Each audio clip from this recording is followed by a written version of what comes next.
ಎಲ್ಲಾ ಹಾನಿಯಿಂದ ಕೂದಲನ್ನು ರಕ್ಷಿಸುತ್ತೆ. ಬರೀ Amrit noni reach root premium hair oil. ಅವ್ರ ಜೀವನ ಜೋಡಿ ಚಲೋನೇ ಇದ್ಲಿ ಹೌದ್ರಿ.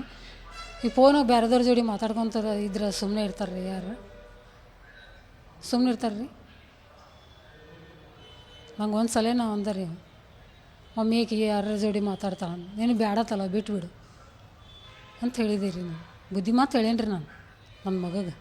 ಇಲ್ಲ ನಂಗಿಲ್ಲ ಬುದ್ಧಿ ಮಾತು ಹೇಳೇನಿ. ಆಕೆ ಬೇರೆದವ್ರ ಜೋಡಿ ಫೋನಾಗ ಮಾತಾಡ್ತಾಳಲ್ಲ, ನೀನು ಬೇಡತ್ತಲ್ಲ ಸುಮ್ಮ ಪಾಡಿ ನೀನು ಪಾಡಿ ನೀರು ಆಕೆ ಪಾಡಿಗೆ ಆಕೆ ಇರ್ತಾಳೆ ಅಂತ ಹೇಳಿದ್ದೀರಿ.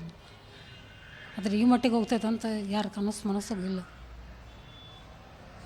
ಈಗ ಅವನು ಮೈಸೂರಿಗೆ ಎಷ್ಟು ದಿನಗಳ ಹಿಂದೆ ಹೋದ, ಅಲ್ಲಿ ಹೋದ್ಮೇಲೆ ನಿಮ್ಮ ಜೊತೆ ಸಂಪರ್ಕದಲ್ಲಿದ್ನ, ಮತ್ತು ಇವಳು ಅವನ ಜೊತೆಗೆ ಹೆಂಗೆ ಕಾಂಟ್ಯಾಕ್ಟ್ನಲ್ಲಿ ಬಂದ್ಲು ಅಂಜಲಿ ಅವ್ನು ಮೈಸೂರಿಗೆ ಹೋದ್ಮೇಲೆ ಕೆಲಸಕ್ಕದು ಅಂತ? ಅದೇನು ಕಾಂಟ್ಯಾಕ್ಟ್ ಏನು ಬಂದಿದ್ದು ನನಗಂತೂ ಗೊತ್ತಿಲ್ಲ ರೀ. ಅವಾಗ ಮನೆ ಬಿಟ್ಟೋಗ ಈಗ 5-6-7 ತಿಂಗಳಾಗ ಬಂತ್ರಿ. ಈಗ ಒಂದು ಹೆಂಗೆ ಕನೆಕ್ಟ್ ಆದ್ರೆ ನಂಗಂತೂ ಗೊತ್ತಿಲ್ಲ ರೀ.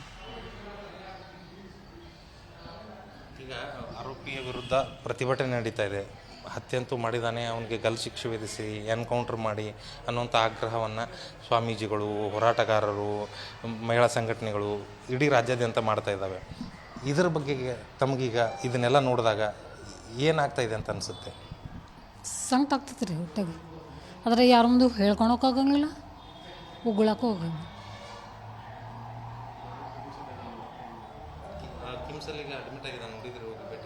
ಇಲ್ಲ ರೀ, ಹೋಗಿಲ್ಲ ನಾನು.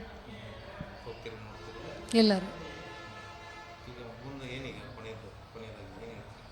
ಕೊನೆದಾಗಿ ಅಂದ್ರೆ ಹೇಳಿದೆ, ಕೋರ್ಟ್ ಏನು ಶಿಕ್ಷೆ ಕೊಡ್ತೈತಿ ನೋಡ್ರಿ. ನಾವು ಮಂದಿ ಹಂಗೆ ಹೇಳ್ತಾರೆ ಹಿಂಗೆ ಹೇಳ್ತಾರೆ ಹೌದ್ರಿ. ಕೋರ್ಟ್ ಏನು ತೀರ್ಮಾನ ಕೊಡ್ತೈತೆ ಅದು ಶಿಕ್ಷೆ ಅನುಭವಿಸ್ಲಿ ರೀ. ಅವ್ರ ಜೀವನ ಜೋಡಿ ಚಲೋನೇ ಇದ್ಲಿ ರೀ ಹೌದ್ರಿ. ಈ ಫೋನಾಗ ಬೇರೆದವ್ರ ಜೋಡಿ ಮಾತಾಡ್ಕೊತ ಇದ್ರೆ ಸುಮ್ಮನೆ ಇರ್ತಾರೆ ರೀ, ಯಾರು ಸುಮ್ಮನೆ ಇರ್ತಾರೆ ರೀ. ನಂಗೆ ಒಂದು ಸಲ ನಾ ಅಂದ ರೀ, ಮಮ್ಮಿ ಈಕಿಗೆ ಯಾರ ಜೋಡಿ ಮಾತಾಡ್ತಾಳೆ, ನೀನು ಬೇಡತ್ತಲ್ಲ ಬಿಟ್ಬಿಡು ಅಂತ ಹೇಳಿದೆ ರೀ. ನಾನು ಬುದ್ಧಿ ಮಾತು ಹೇಳೇನಿ ರೀ ನಾನು ನನ್ನ ಮಗಗೆ. ಇಲ್ಲ ನಂಗಿಲ್ಲ ಬುದ್ಧಿ ಮಾತು ಹೇಳೇನಿ. ಆಕೆ ಬೇರೆದವ್ರ ಜೋಡಿ ಫೋನಾಗ ಮಾತಾಡ್ತಾಳಲ್ಲ, ನೀನು ಬೇಡತ್ತಲ್ಲ ಸುಮ್ಮ ಪಾಡಿ ನೀನು ಪಾಡಿ ನೀರು ಆಕೆ ಪಾಡಿಗೆ ಆಕೆ ಇರ್ತಾಳೆ ಅಂತ ಹೇಳಿದೆ ರೀ. ಆದರೆ ಈ ಮಟ್ಟಿಗೆ ಹೋಗ್ತೈತೆ ಅಂತ ಯಾರು ಮನಸ್ಸಾಗ ಇಲ್ಲ. ಈಗ ಅವನು ಮೈಸೂರಿಗೆ ಎಷ್ಟು ದಿನಗಳ ಹಿಂದೆ ಹೋದ, ಅಲ್ಲಿ ಹೋದ್ಮೇಲೆ ನಿಮ್ಮ ಜೊತೆ ಸಂಪರ್ಕದಲ್ಲಿದ್ನ, ಮತ್ತು ಇವಳು ಅವನ ಜೊತೆಗೆ ಹೆಂಗೆ ಕಾಂಟ್ಯಾಕ್ಟ್ನಲ್ಲಿ ಬಂದ್ಲು ಅಂಜಲಿ ಅವ್ನು ಮೈಸೂರಿಗೆ ಹೋದ್ಮೇಲೆ ಕೆಲಸಕ್ಕದು ಅಂತ? ಅದೇನು ಕಾಂಟ್ಯಾಕ್ಟ್ ಏನು ಬಂದಿದ್ದು ನನಗಂತೂ ಗೊತ್ತಿಲ್ಲ ರೀ.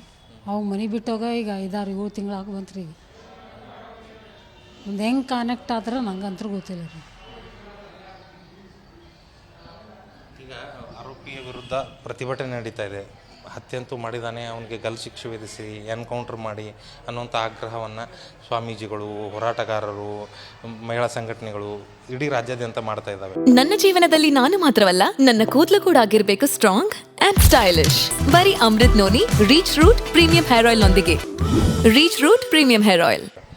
ಇದರ ಬಗ್ಗೆ ತಮಗೀಗ ಇದನ್ನೆಲ್ಲ ನೋಡಿದಾಗ ಏನಾಗ್ತಾ ಇದೆ ಅಂತ ಅನಿಸುತ್ತೆ? ಸಂಕಟ ಆಗ್ತೈತೆ ರೀ ಹೊಟ್ಟೆಗೆ. ಆದರೆ ಯಾರ ಮುಂದೆ ಹೇಳ್ಕೊಳಕ್ಕೆ ಹೋಗಂಗಿಲ್ಲ, ಉಗುಳಕ್ಕೂ ಹೋಗಂಗಿಲ್ಲ.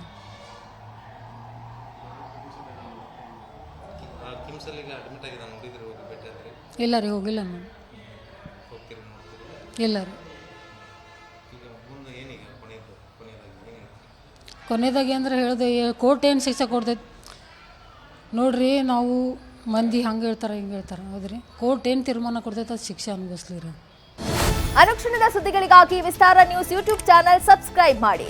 ಹೊಸ ಸುದ್ದಿಗಳ ನೋಟಿಫಿಕೇಶನ್ಗಾಗಿ ಬೆಲ್ ಐಕಾನ್ ಕ್ಲಿಕ್ ಮಾಡಿ. ಲೇಟೆಸ್ಟ್ ಅಪ್ಡೇಟ್ಸ್ಗಾಗಿ www.vistaranews.com ವೆಬ್ಸೈಟ್ಗೆ ವಿಸಿಟ್ ಮಾಡಿ. ಅಂಗೈಯಲ್ಲೇ ಜಗತ್ತಿನ ಸುದ್ದಿ ತಿಳಿಯಲು ವಿಸ್ತಾರ ನ್ಯೂಸ್ ಕನ್ನಡ ಆಪ್ ಡೌನ್ಲೋಡ್ ಮಾಡಿ.